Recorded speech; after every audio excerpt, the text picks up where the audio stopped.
Over 140,000 warriors stood arrayed in battle order on the desert fields of Raphia. The wealth of Ptolemaic Egypt against the vastness of the Seleucid Empire, two superpowers of the Hellenic world. The young kings addressed their respective armies, offering both words of encouragement as well as reminders of past glories and heroic deeds of their ancestors. Interpreters and unit commanders rode up and down the lines, repeating the words of their sovereign so that all could hear. The greatest praises were heaped upon the men of the central phalanxes, with whom both rulers had rested their strongest hope for victory. By all intents and purposes, both sides were determined to settle the Syrian question once and for all. Are you ready for a full broadside? Test your skills in ship-to-ship action with our sponsor, World of Warships. Dominate sea battles in this free-to-play game with over 600 historically accurate ships, such as the infamous World War II battleship Bismarck or the Tier 10 USS Wisconsin, which was released in a recent update. The top-notch new graphics and effects will immerse you in battles on over 40 unique maps with dynamic weather. They release new content every month, so you can always count on enjoying fresh new in-game experiences. And as I mentioned already, Big Whiskey has made it to World of Warships. Command the power of the USS Wisconsin and enjoy fresh gameplay experiences in World of Warships' stunning 12x12 arenas. Each week there is something new to experience with a steady inflow of new missions and events to keep you and your friends engaged. And remember, World of Warships is also available on console. Support the channel and join the great game today using the code Wisconsin to receive a massive starter pack including 500 doubloons, 2 million credits, 10 premium days, token USA4 to unlock Clemson, Phoenix, Wyoming or Langley after 15 battles, and 2 American Cruisers containers. The year is 217 BC. It has been over a century since the death of Alexander the Great. In the aftermath of his untimely passing, Alexander's fledgling empire had fractured into a number of successor kingdoms, each led by the various political factions that had made up the late monarch's court. At the head of these newly founded kingdoms were Alexander's former generals, friends, and family, collectively referred to as the Diadochi. Vying for domination of the Hellenic world, they regularly squabbled amongst each other in a series of conflicts known as the Wars of the Diadochi, which lasted for nearly half a century. 3 dominant powers would ultimately emerge in the aftermath of the war. In the west, the Kingdom of Macedon was ruled by the Antigonid dynasty. To the south, the Ptolemaic Kingdom reigned in Egypt. And finally, to the east lay the Seleucid Empire, its vast holdings stretching from Anatolia to the Indus River. Despite its size and seemingly dominant position among the 3 Hellenic powers, the Seleucid Empire had long been in a state of decline since the death of its first ruler, Seleucus I, in 281 BC. Over the next half-century, the successive Seleucid monarchs that followed struggled to maintain a firm grip on the empire's eastern territories, their attention occupied by repeated wars with the Ptolemies of Egypt over ownership of the Coeli-Syria region. Seleucid authority slowly began to erode in its distant territories as a result, with many of the empire's eastern provinces breaking off to form their own independent governments. To make matters worse, through a combination of Celtic incursions and a successful rebellion led by the governor of Asia Minor, resulted in the empire losing a large portion of its northernmost territories. The loss of the lucrative coastal cities in Anatolia was a significant blow to the Seleucid economy in particular, and greatly weakened the empire's position. In 222 BC, Antiochus III, at the age of 18, assumed the throne of the Seleucid Empire as its 6th ruler. Having inherited a truly disorganized state, the young and energetic monarch maneuvered to stabilize his position and revitalize his floundering nation. Among Antiochus's most pressing issues were a series of fresh revolts in the east, an encroaching Pergamon in Asia Minor, and a century-long territorial dispute with the Ptolemaic Kingdom of Egypt over the Syrian region. Issuing a flurry of orders, Antiochus sent his cousin Achaeus to deal with Pergamon, dispatched 2 of his generals to put down the revolt in the east, while the monarch himself led a campaign against the Ptolemies in Egypt. The young ruler would get off to a rocky start, however, as his generals were defeated in the east, while Antiochus himself was completely repulsed in Syria. Fortunately, Seleucid prestige did not suffer a complete collapse, however, as Achaeus proved successful in his endeavors in Asia Minor, managing to drive the Pergamene army back to its former borders. In 221, Antiochus was determined to reassert Seleucid authority over the eastern provinces once and for all.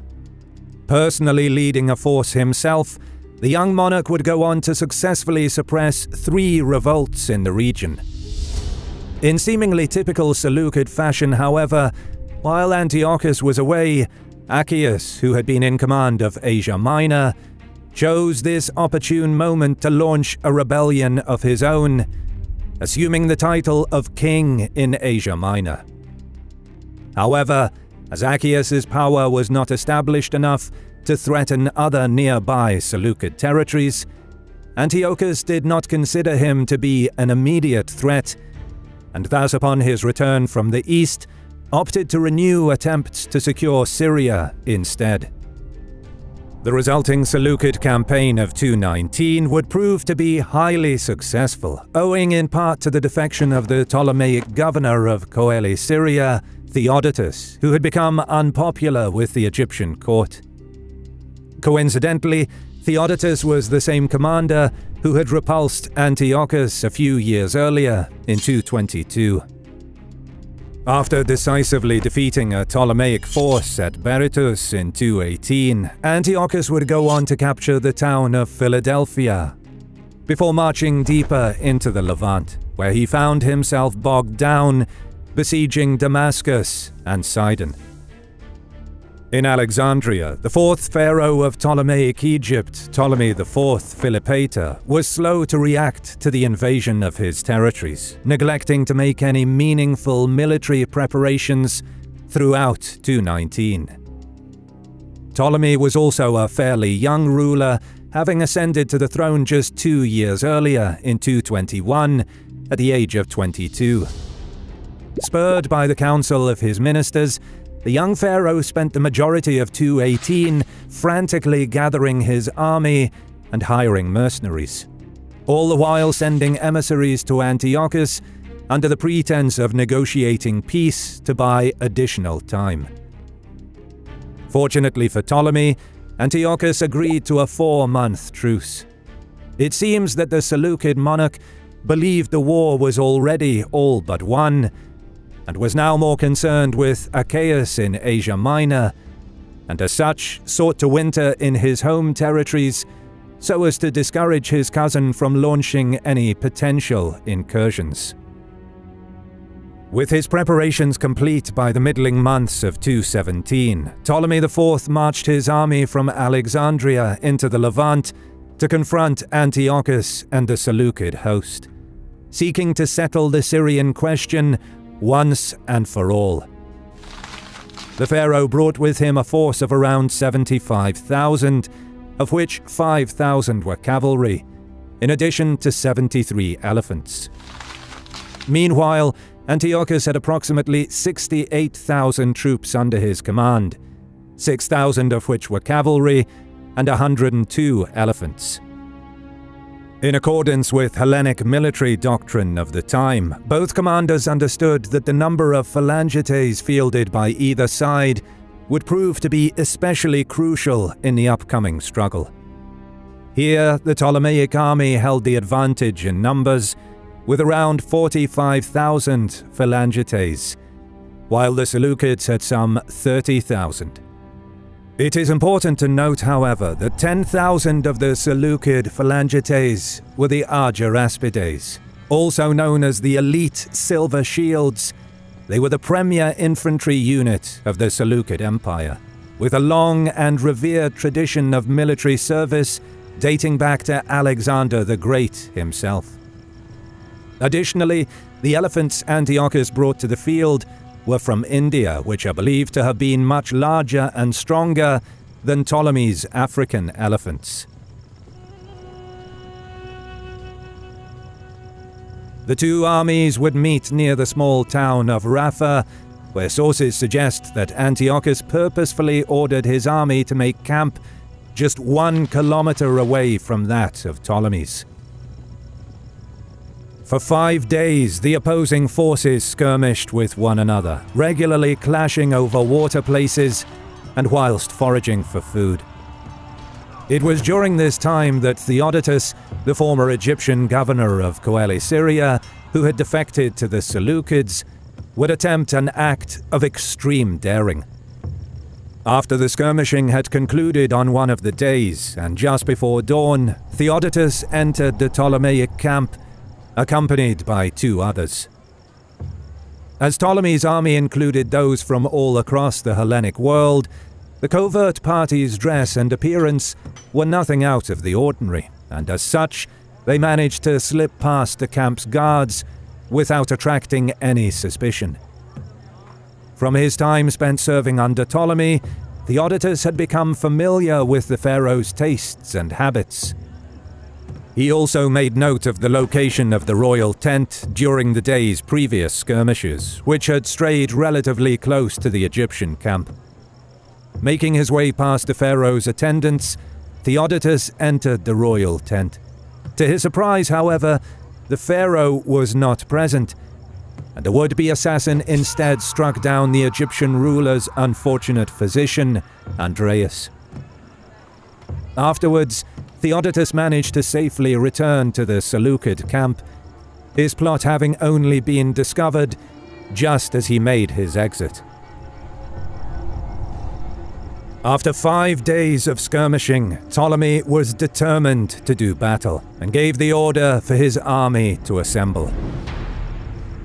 Upon seeing this, Antiochus hastened to do the same. Both armies formed up with their respective phalanxes in the center.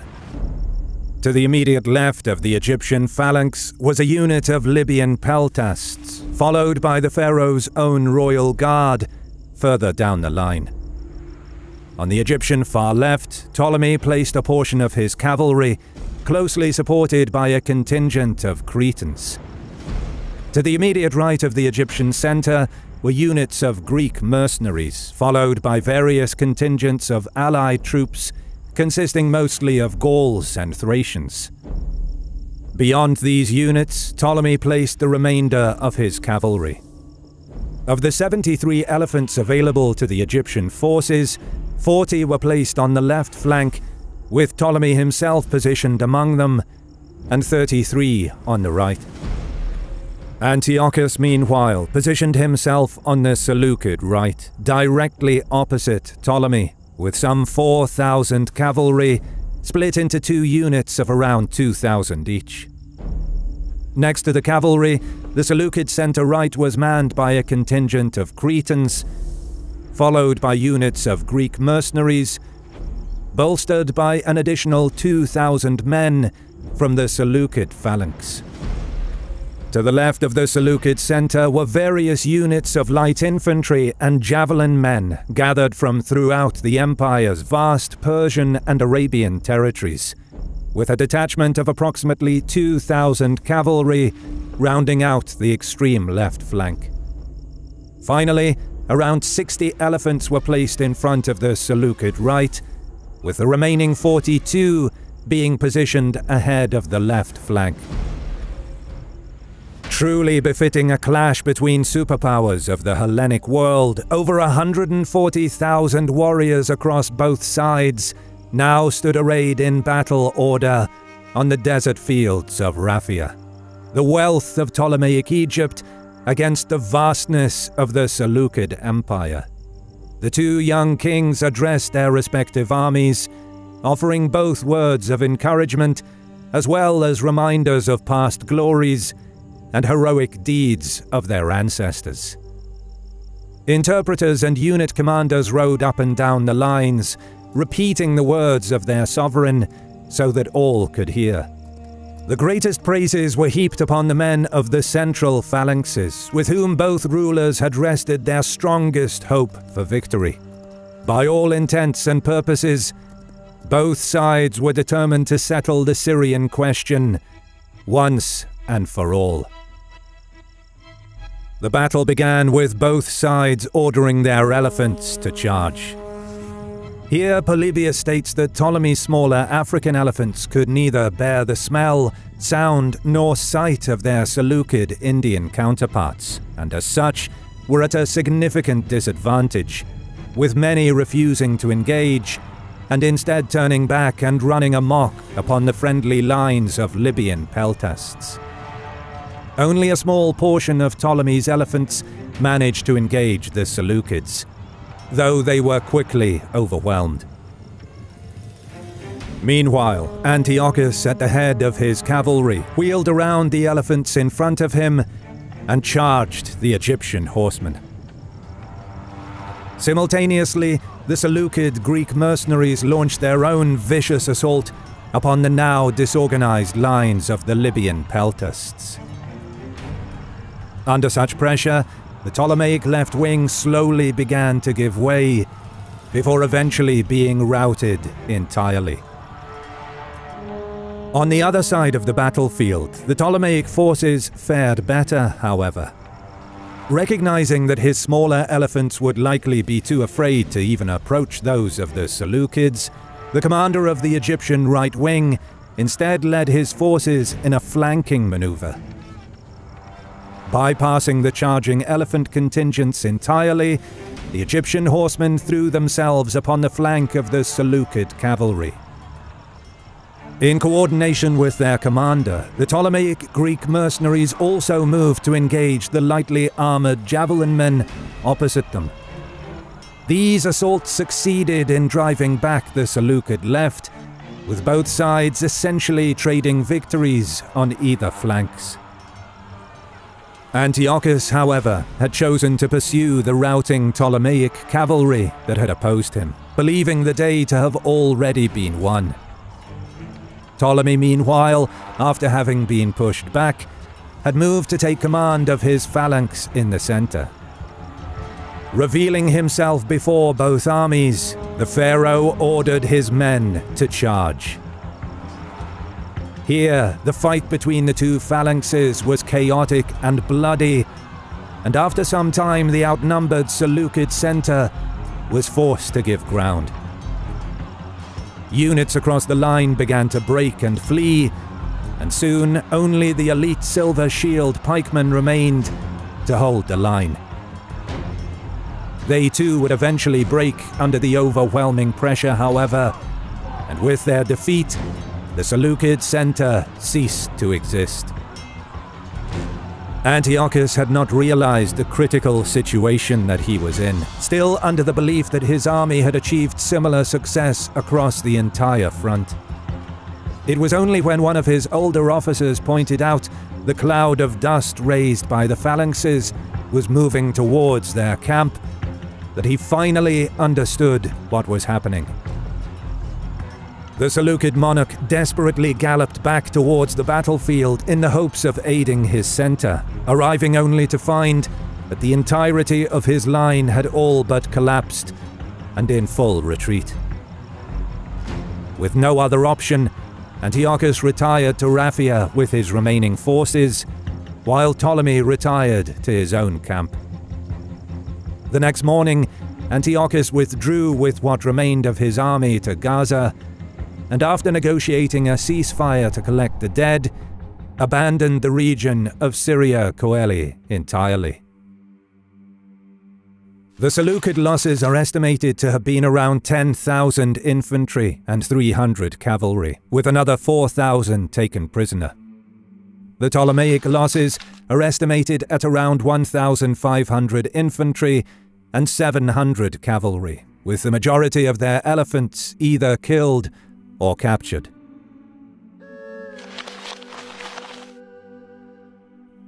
The battle at Raphia was one of the largest the Hellenic world had ever seen. In what many historians assume to be due to his youthful inexperience, had the Seleucid monarch instead immediately moved to support his center phalanx with his elite royal cavalry, rather than merely assume his victory was all but assured, the battle could likely have ended very differently. It seems that the Seleucid command had further failed to recognize how heavily outnumbered their center phalanx was in comparison to that of the Ptolemies, though it is possible they may have believed that the elite unit of silver shields would have made up for any disparity in numbers. Regardless, given that the military doctrine of the time heavily relied upon the strength of an army's phalanx, it appears that in addition to his relative inexperience, Antiochus may have also been overconfident due to his previous successes earlier in the campaign.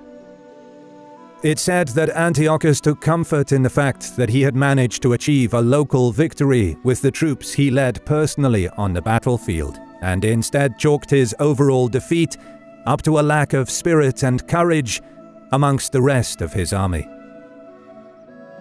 Upon his return home, alarmed that Ptolemy might seek to press his advantage, Antiochus quickly sent a delegation to negotiate official peace terms. As Ptolemy was busy reconsolidating his power in the recently rebellious and now freshly reconquered region, the two rivals agreed to a one-year truce. With such matters taken care of for the time being, Antiochus shifted his focus to Asia Minor, making preparations and steeling himself for a confrontation with his treacherous cousin, Achaeus. Despite the setback, the young Seleucid monarch did not find himself discouraged in the slightest, however, and would continue to work tirelessly towards revitalizing his empire, eventually becoming known to history as Antiochus III the Great. Support the channel by joining World of Warships and using the code Wisconsin to receive a massive starter pack. This is the perfect game for fans of action and strategy. If you stayed around this far, thank you for watching. Don't forget to subscribe and leave a comment as a sacrifice to the algorithm. You can also support us on Patreon and get ad-free early access to our videos for as little as $1, or by clicking the thanks button below to leave a one-time tip. As always, we'll see you in the next one.